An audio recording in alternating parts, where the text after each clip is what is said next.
Ladies and gentlemen, the President of the United States and the Secretary of State of the United States.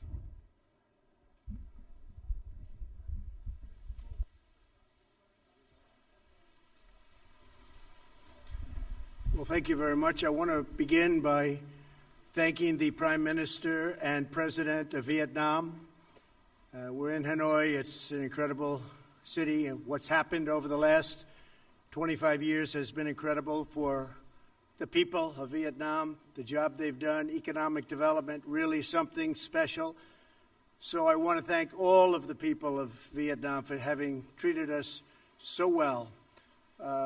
We have, I think, reasonably attractive news from Pakistan and India. They've been going at it, and we've been involved in trying to have them stop.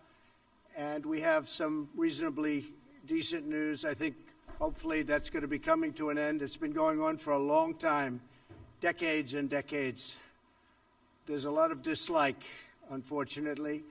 So we've been in the middle trying to help them both out, see if we can get some organization and some peace. And I think probably that's going to be happening.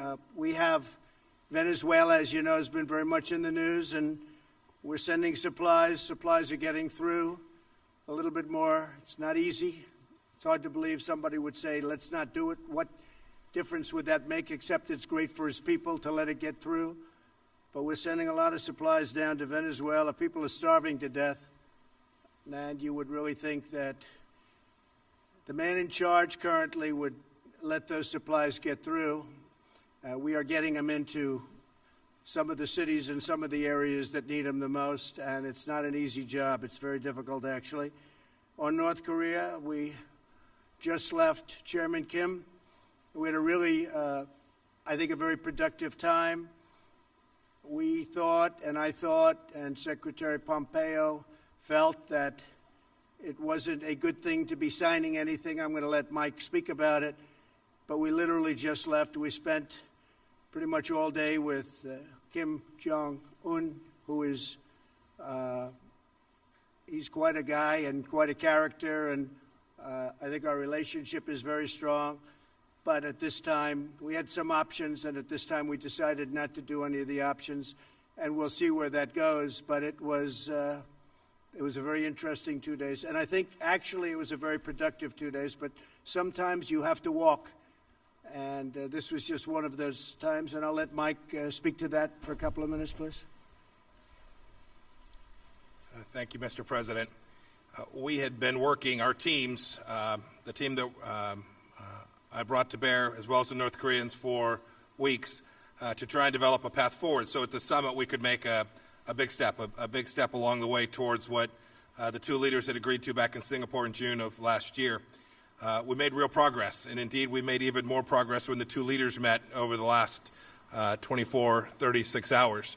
Unfortunately, we didn't get all the way. We didn't get to something that ultimately made sense for the United States of America. I think Chairman Kim was hopeful that we would. We asked him to do more. He was unprepared to do that, but I'm still optimistic. I'm hopeful that the teams will get back together in the days and weeks ahead and continue to work out. It's a very complex problem. We have said since the beginning that this would take time. Our teams have gotten to know each other better. We know what the limits are. We know where some of the challenges are. And I think as we continue to work on this in the days and weeks ahead, we can make progress so that we can ultimately achieve what it is that the world wants, which is to denuclearize North Korea, to reduce risk for the American people and the people all around the world. I wish we could have gotten a little bit further. But I'm very optimistic that the progress that we made, both in the run-up to this summit, as well as the progress that the two leaders made over these past 2 days, put us in position to get a really good outcome. And the President and Chairman Kim both felt good that they had made that progress, but couldn't quite get along the line any further to make a deal that would have been bigger at this point. I hope we'll do so in the weeks ahead. Thank you, Mr. President. All right, Major, please.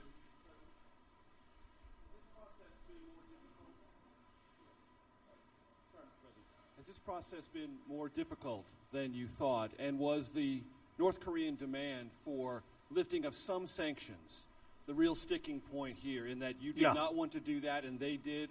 And will there It be was a about third- the sanctions. Will there be a third summit, Mr. President? Basically, they wanted the sanctions lifted in their entirety, and we couldn't do that. They were willing to denuke a large portion of the areas that we wanted, but we couldn't give up all of the sanctions for that. So we continue to work, and we'll see, but we had to walk away from that particular suggestion. We had to walk away from that. Will all the sanctions that are currently in existence remain, sir? They're in place. You know, I was watching, as a lot of you folks over the weeks have said, we've given up. We haven't given up anything. And frankly, I think we'll end up being very good friends with Chairman Kim and with North Korea, and I think they have tremendous potential. I've been telling everybody they have tremendous potential, unbelievable potential. But we're going to see. But it was about sanctions. I mean, they wanted sanctions lifted, but they weren't willing to do an area that we wanted. They were willing to give us areas, but not the ones we wanted. John?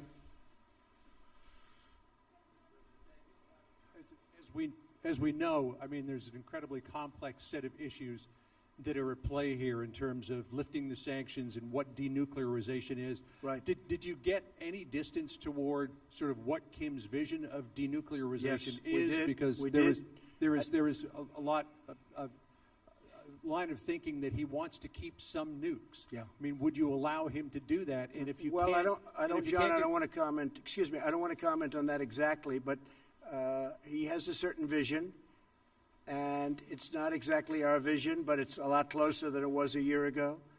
And I think, you know, eventually we'll get there. But for this particular visit, we decided that we had to walk, and we'll see what happens. Okay? Oh, look, we have a gentleman nobody's ever heard of that was Sean Hannity. What are you doing here, Sean Hannity? Should we let him do a question? I don't know. Yeah, John, go ahead. With you. So if he wants the sanctions completely off and you want more on denuclearization, how can you bridge that gap between now and the next time you might sit down together? With time, it'll be bridged, I think, at a certain point. But there is a gap. We have to have sanctions, and he wants to denuke, but he wants to just do areas that are less important than the areas that we want. We know the country very well, believe it or not. We know every inch of that country, and we have to get what we have to get, because that's a big give. Yes, Sean, please. I work in radio and TV. The mic's on. Mr. President, thank you. Mr. Secretary, good to see you. Mr. President, if you could elaborate a little bit more. We have some history. President Reagan walked away in Reykjavik. A lot of condemnation at the time, and it ended up working out very well in the end for the United States. Was this mostly your decision, what message would you want to send Chairman Kim as he's listening to this press conference about the future and your relationship?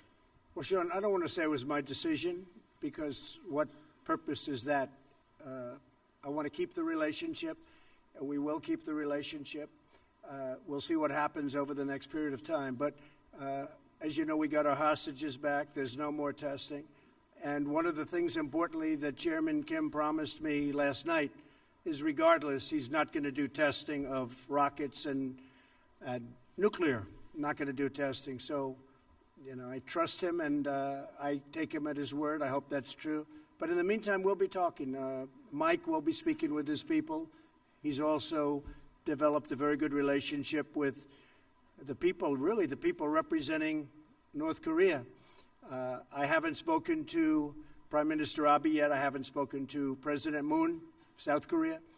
But we will, and we'll tell them it's a process and it's moving along, but we just felt it wasn't appropriate to sign an agreement today. We could have. I just felt it wasn't very appropriate.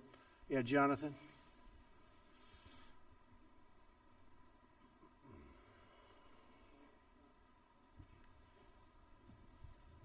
Thank you, Mr. President. Thank you. Two questions, if I may. First, did you learn anything new about Chairman Kim through this meeting? And secondly, of course, while this was going on, the drama back in Washington, your former lawyer, Michael Cohen, who worked for you for 10 years, his office right next to yours, right by yours at Trump Tower, he called you a liar, a con man, a racist. What's your response to Michael Cohen? Well, it's incorrect. And, you know, it's very interesting because I tried to watch as much as I could. I wasn't able to watch too much because I've been a little bit busy. But I think having a fake hearing like that and having it in the middle of this very important summit is really a terrible thing. They could have made it 2 days later or next week, and it would have been even better. They would have had more time. But having it during this very important summit is sort of incredible. And he lied a lot, but it was very interesting because he didn't lie about one thing. He said, no collusion with the Russian hoax. And I said, I wonder why he didn't just lie about that too, like he did about everything else. I mean, he lied about so many different things, and I was actually impressed that he didn't say, well, I think there was collusion for this reason or that. He didn't say that. He said no collusion, and I was a little impressed by that, frankly. He could have gone all out. He only won about 95% instead of 100%. But the fact is there is no collusion, and I call it the witch hunt. This should never happen to another president. This is so bad for our country, so bad. You look at this whole hoax. I call it the Russian witch hunt. I now add the word hoax. It's a very, very bad thing for our country. But I was impressed with the fact that he, because the most important question up there was the one on collusion, and he said he saw no collusion. So we'll see what happens, but it was pretty shameful, I think. Yes, ma'am, please. President Trump. Go ahead. How about one of you instead of three? Well, actually, I do have the microphone, I guess, so... Excuse me. Person in the front. Go ahead. No. Not you. Excuse me. Yeah, we'll get to you. Thank you. Thank you, President Trump. Jane Tan with CNN News and Guangdong Television. What was the atmosphere like when you walk away from the negotiation table? I think it was very good, very friendly. This wasn't a walk away like you get up and walk out. No, this was very friendly. We shook hands. There's a warmth that we have. Now, I hope that stays. I think it will. But we are, we're positioned to do something very special. This has been going on for many decades. This isn't me. This should have been solved during many presidential runs, and, people talked about it. They never did anything. I get a kick out of so many people from past administrations telling me how to negotiate when they were there. In some cases, for 8 years, they did nothing. But I think the relationship was very warm, and when we walked away, it was a very friendly walk. Mike, you might want to speak to that for a second. No, I agree. I talked with my counterparts as well. Look, we hope we do more, but everyone's very focused on how we continue to build on this. We are certainly closer today than we were 36 hours ago, and we were closer then than we were a month or two before that. So real progress was made. I think everyone had hoped we could do it just a little bit better, but the departure was with an agreement that we would continue to work on what has been an incredibly difficult problem. Both sides are resolved to achieve it, and everyone walked away in that spirit. And may I add, you and Chairman Kim are from very different political systems. You are from different generations, and what do you find? It's a very different system. I would say that's true. How do you find you guys in common? Because we saw the atmosphere. We just like each other. I mean, we have a good relationship. Yeah, it's a totally different system, to put it mildly, but we like each other. Good relationship. Go ahead in the back. Go ahead. Mr. President, do you think it was premature to have held the summit when all these things had not been tied down? I mean, in the White House schedule last night, it said signing agreement today. And I wonder whether, as a follow-up question, whether you could just sketch out what the next few months look like. Thank you. You always have to be prepared to walk. I could have signed an agreement today, and then you people would have said, oh, what a terrible deal, what a terrible thing he did. No, you have to be prepared to walk. And, there was a potential we could have signed something today. I could have 100% signed something today. We actually had papers ready to be signed, but it just wasn't appropriate. I want to do it right. I'd much rather do it right than do it fast. Yes, please, go ahead. Go ahead. Go, first, go, yeah. You have to speak up. Yes.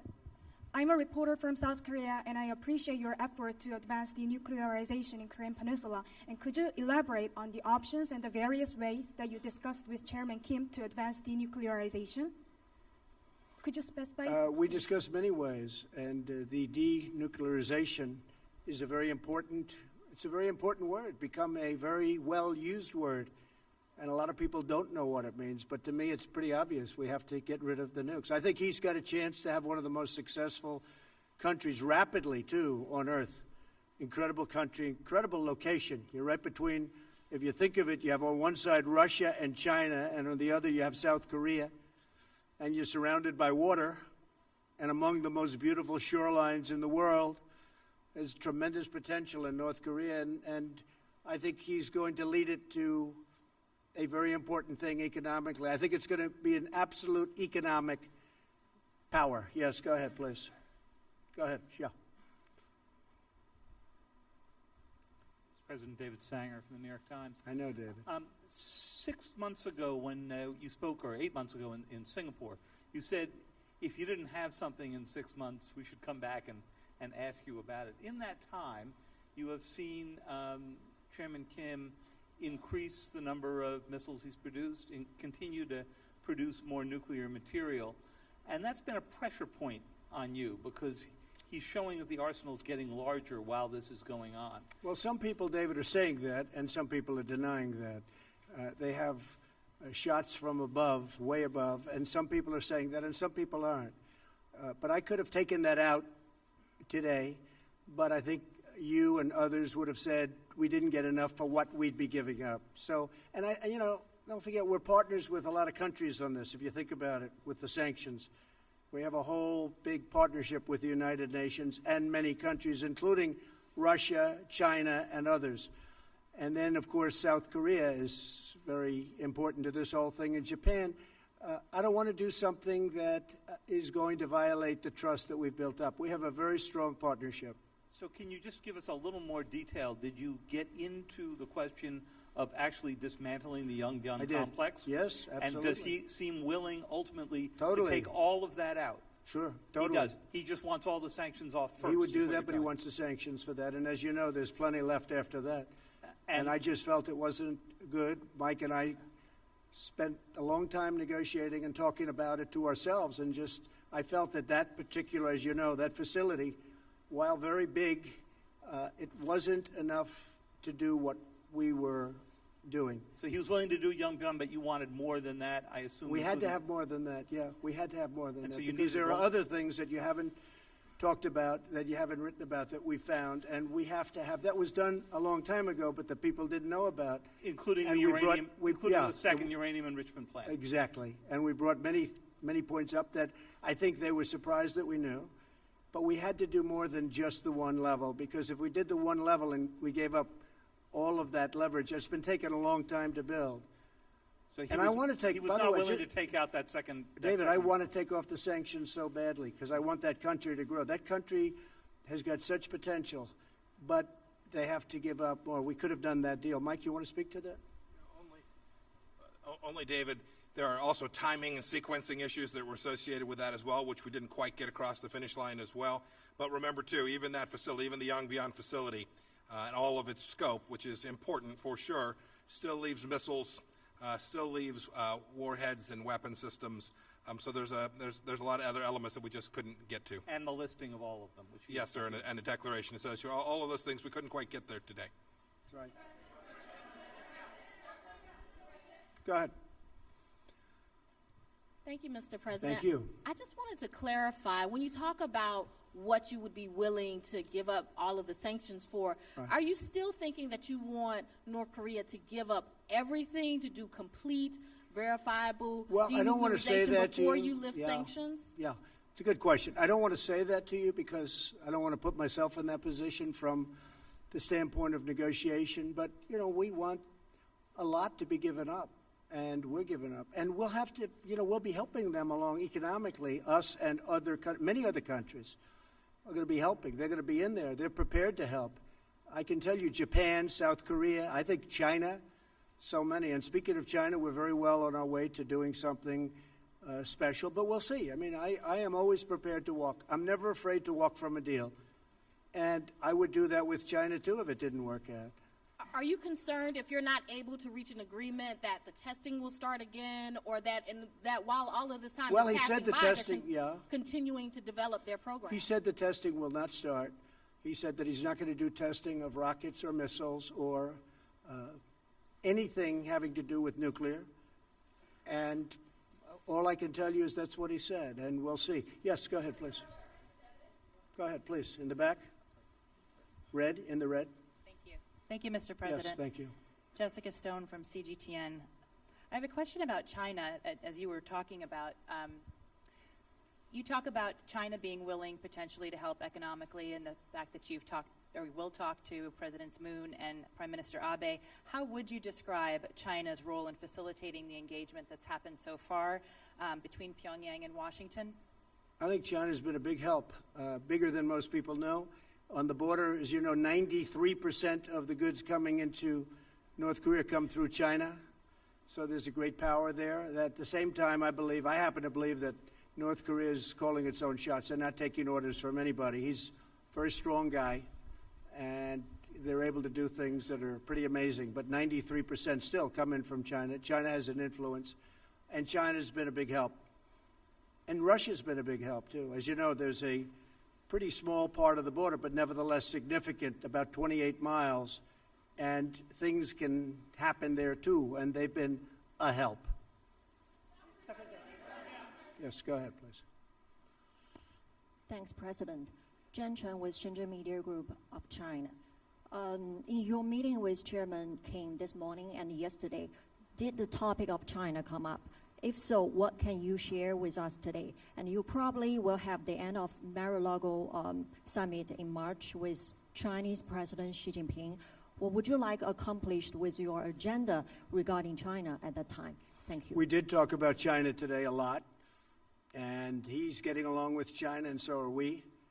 And we are, we're right now, you look at what's happened to our country. We've picked up trillions and trillions of dollars of net worth. Our stock market is almost at its all-time high. Our economy is incredible. Our unemployment numbers are among the best we've ever had in our history. Individual groups like African American, women, you just take a look at any group, Hispanic, you saw that, just came out, the best in history, African American, best in history. So many different numbers are coming out so good. So we have the strongest economy, probably, possibly, that we've ever had. Fiat Chrysler just announced that they're going to spend $4.5 billion right next to Detroit in Michigan.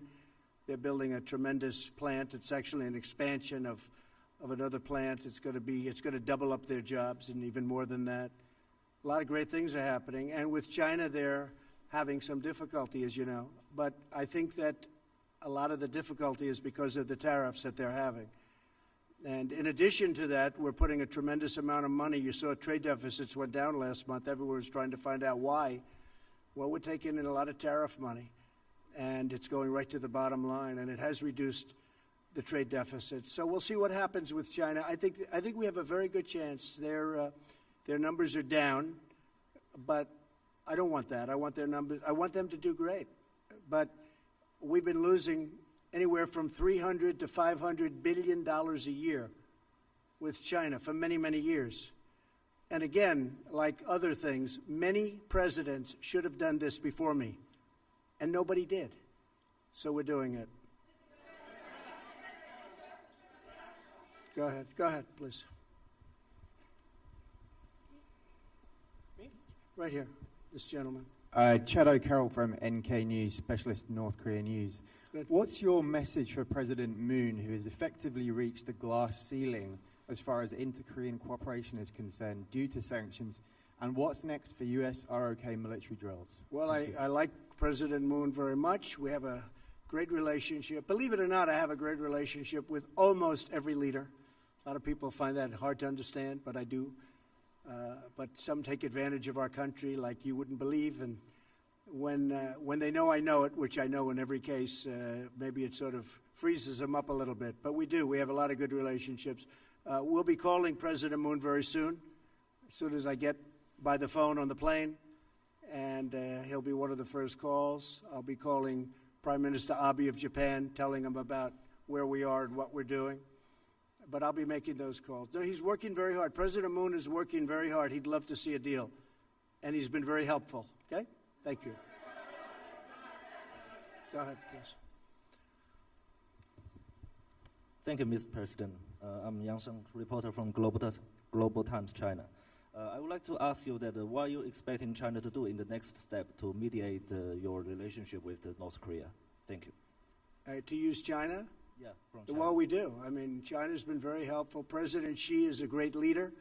He's a highly respected leader all over the world, and especially in Asia. And he's helped us, Mike, I would say he's helped us a lot, right? Yes.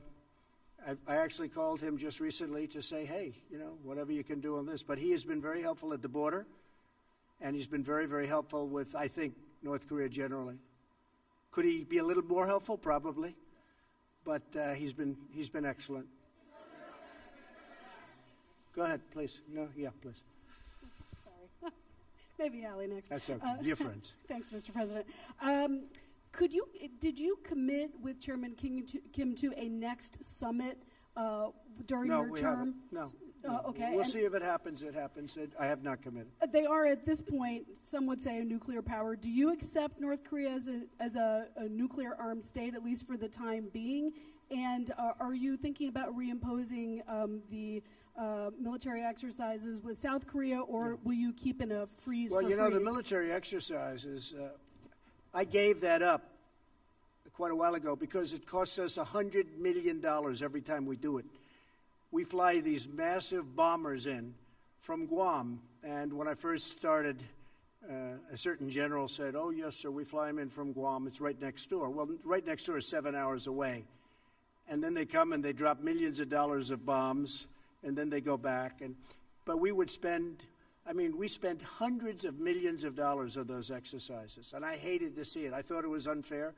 And frankly, I was sort of the opinion that South Korea should help us with that. You know, we're protecting South Korea. I think they should help us with that. So those exercises are very expensive. And I was telling the generals, I said, look, you know, exercising is fun and it's nice, and they play the war games. And I'm not saying it's not necessary, because at some levels it is, but at other levels it's not. But it's a very, very expensive thing. And, you know, we do have to think about that too. But when they spend hundreds of millions of dollars on those exercises, and we don't get reimbursed, we're spending a tremendous amount of money on many countries, protecting countries that are very rich, that can certainly afford to pay us, and then some. And those countries, by the way, and those countries know that it's not right, but nobody's ever asked them before. But I've asked them, and we're gaining a lot of money. We've picked up over $100 billion just in NATO over the last 2 years. $100 billion more has come in. And we're doing that with a lot of countries. You'll be seeing that a lot. Yes, sir, please. Yeah, 1 second, please. Yes, thank you, Mr. President.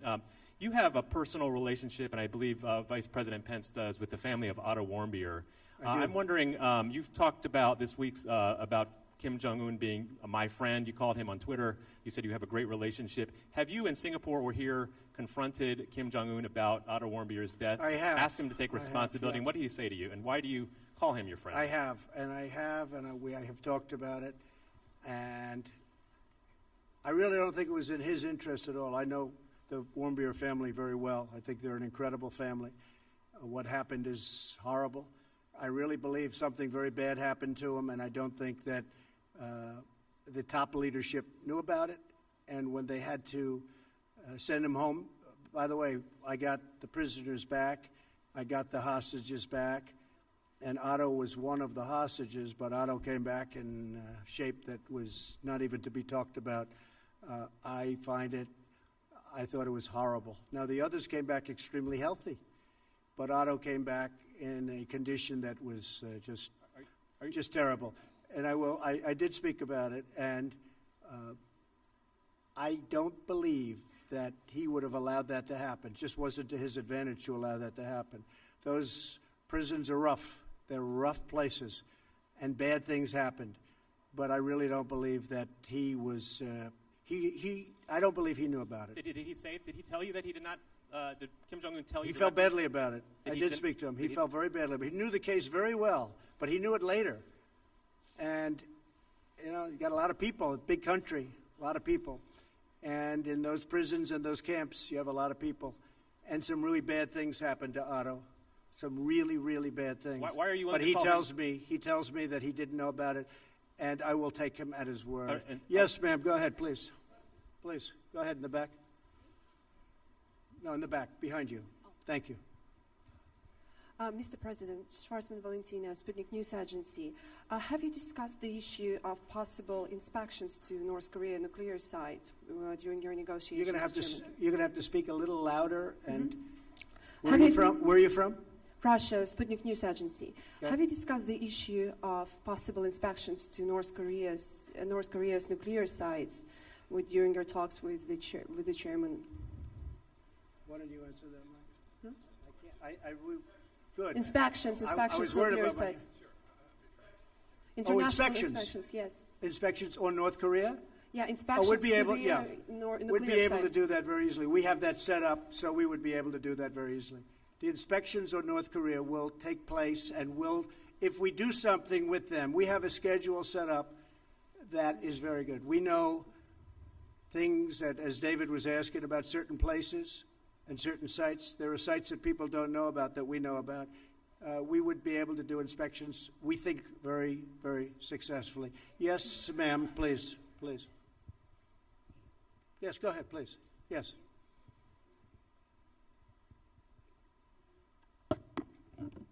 Thank you, Mr. President. A lot of people here, by the way. A big group of people. Yes. Go ahead. Khan News Israel, Mr. Good. President. Good. Following this engagement with North Korea, you're trying to bring peace to the Middle East. Right. The peace plan is about to be introduced in the near future, and as you have mentioned before... Well, we hope. We hope.